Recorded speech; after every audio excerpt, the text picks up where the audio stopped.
Bonjour à tous et bienvenue dans cette nouvelle vidéo. Aujourd'hui, nous allons suivre le processus pour réaliser le changement de propriétaire d'un animal. C'est l'une des déclarations les plus courantes à réaliser et elle va certainement intéresser un grand nombre d'entre vous qui élevez et qui cédez régulièrement vos animaux.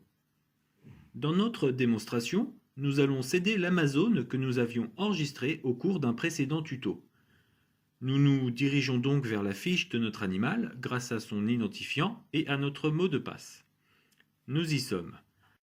De là, nous cliquons sur l'item Un changement de propriétaire dans l'onglet Je déclare des événements.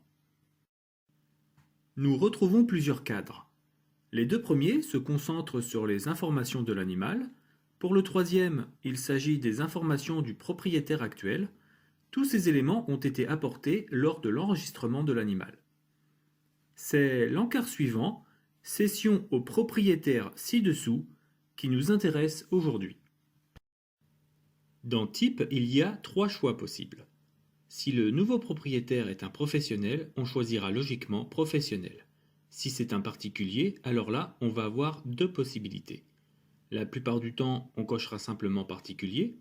En revanche, si c'est un particulier ayant régulièrement un nombre important d'animaux à céder, typiquement s'il est capacitaire et s'il dispose d'un numéro de RNA, alors on choisira plutôt le terme amateur.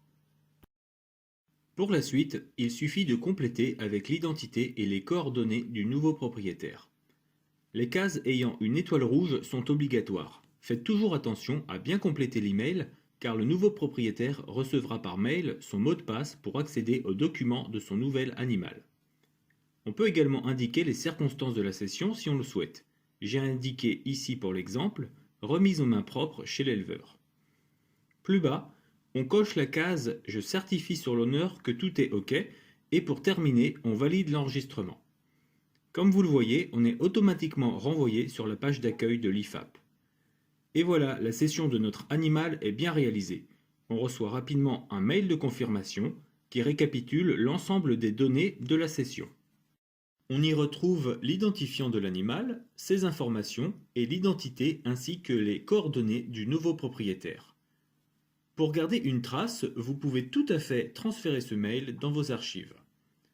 Voilà, ce tutoriel est achevé et j'espère qu'il vous aura été utile. À bientôt!